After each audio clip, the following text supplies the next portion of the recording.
I am Harischandra Singh, the Associate Professor of English of the Juthalal Sanskrit College of the West Champaran.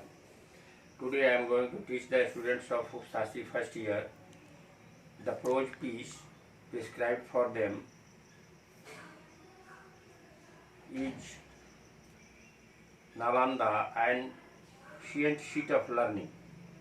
This prose piece has been written by Dr. Rajendra Prasad. He was the first president of India. He was born in Bihar in the district of Jiradei, and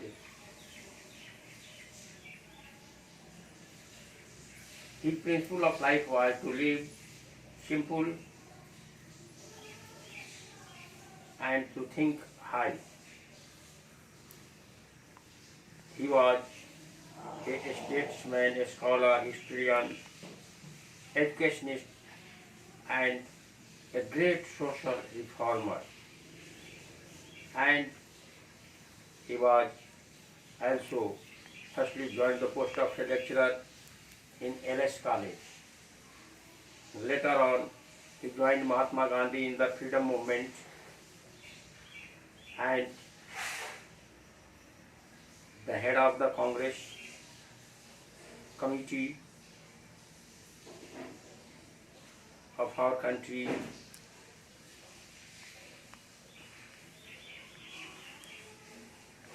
In this chapter, he has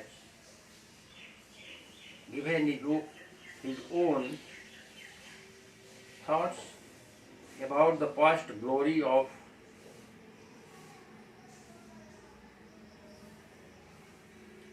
Nalanda University.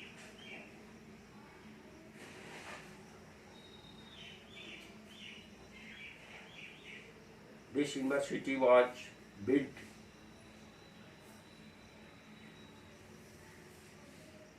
in the very old age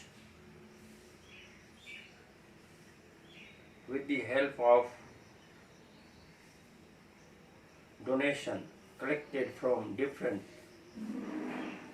traders and businessmen and from rich persons and emperors of those days.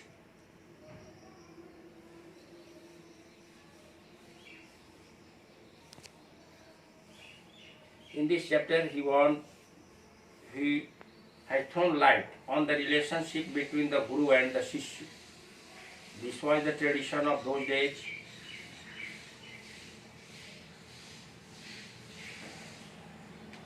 Of learning in any institute. In other words, it is known as the Gurukul Parampara, Gurukul tradition.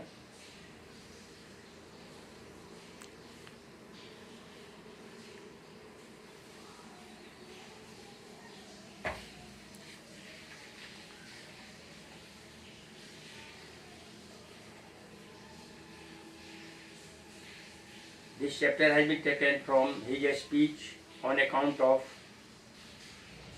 a function of laying the foundation stone of the Nalanda University. He has delivered there his memorable speech at this foundation ceremony of Magad Research Institute, Nalanda, on November 28 in 1951. Dr. Prasad states that he had come to inaugurate a glorious revival of the ancient glory of Nalanda in the world of knowledge.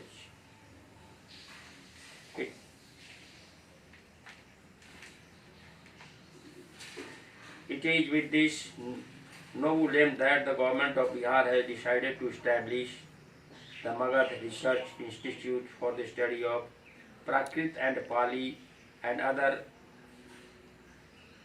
research of Buddhist literature and philosophy. Nalanda serves as the symbol of the post-glorious period of the history of Bihar, as as it bonds together in ancient time the various parts of Asia with links of knowledge. Nalanda was an international seat of learning.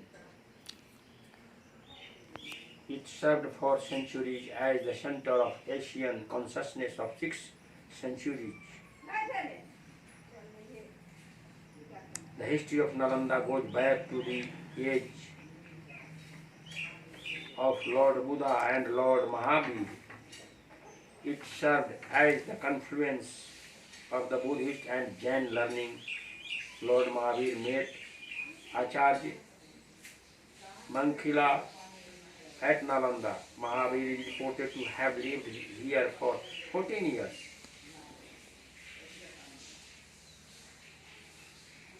According to the Sutra, Kitanga Litva, a rich citizen of Nalanda, welcomed Lord Buddha with his entire wealth and possessions. He became disciple of Buddhism as Lama Taranath of Tibet said that Nalanda was the birthplace of Shariputra, whose Samadhi survived till the reign of Emperor Ashoka, who enlarged it by setting up a temple inside it. Tradition associates Nalanda with Lord Buddha and Emperor Ashoka, but it emerged as a flourishing university sometimes in the Gupta age. According to Taranath, both Bhikshu, Nagarjuna and Arj Dev were associated with Nalanda University. He reported further that Acharya Digan visited Nalanda University and had a scholarship and had a good discussion in 4th century AD. Faiyan and Wenshan from China came here to learn and to get knowledge.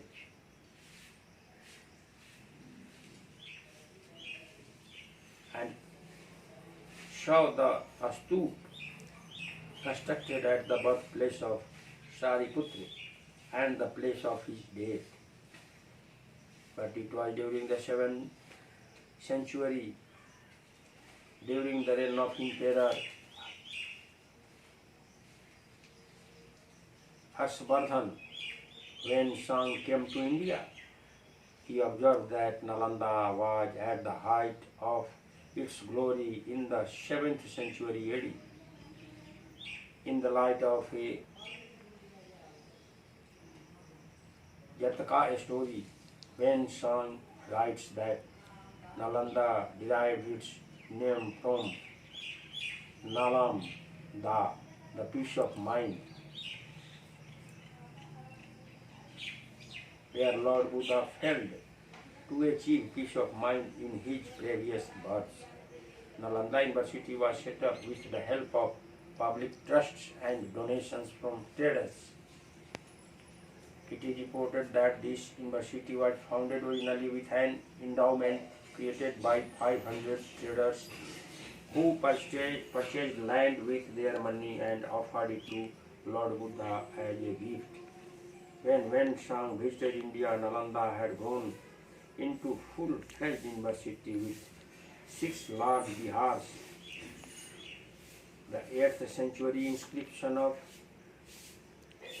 Yasubarman points a sub-description of Nalanda situated in picturesque circumstances. There are the highest spires of vihars in a row, almost sky high. Around them were tanks of clear water in which red and yellow lotus floated. There were mango groves all around. The buildings were magnificent and grand. Nalanda University contained 300 big rooms and 8 halls. Archaeological excavations substantiate their description. The teachers and students of Nalanda University were completely free from financial problems by the time of Singh's visit. The property of the trust has increased to 200 villages. The three states of Bihar, Uttar Pradesh and Bengal had taken a major share in the construction and financial maintenance of the Nalanda University. Nalanda enjoyed a great reputation all over the world. Archaeological excavation have revealed the international relation maintained by Nalanda. In fact, Nalanda Mahavihar Aj Bhikshu Sangh was highly respected all over Asia. In this university, more than 10,000 students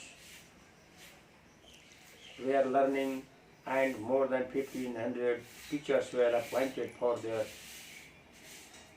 teaching. This clearly shows that teachers could pay individual attention to training of a student. Nalanda was then only a center of higher education. Dr. Harischandra states that it is proposed to establish a center of higher education and research in Buddhist studies. Nalanda had the biggest library in Asia. It had developed as a center of higher learning and research in Asia. In the 12th century, its library was destroyed by fire. During the Muslim attack, during the Muslim reign, this university was destroyed and it was burned. The total books of the library was burned. The fire continued for more than 6 months, which has destroyed the building and the library and the total books of the university.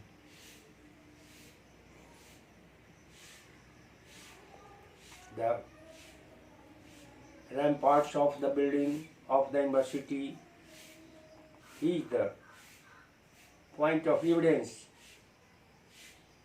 that gives us evidence, witness how this university was burnt, how this university of international education was destroyed. In this way, also exploring over the destruction of the university and the vast store of books of the library and of different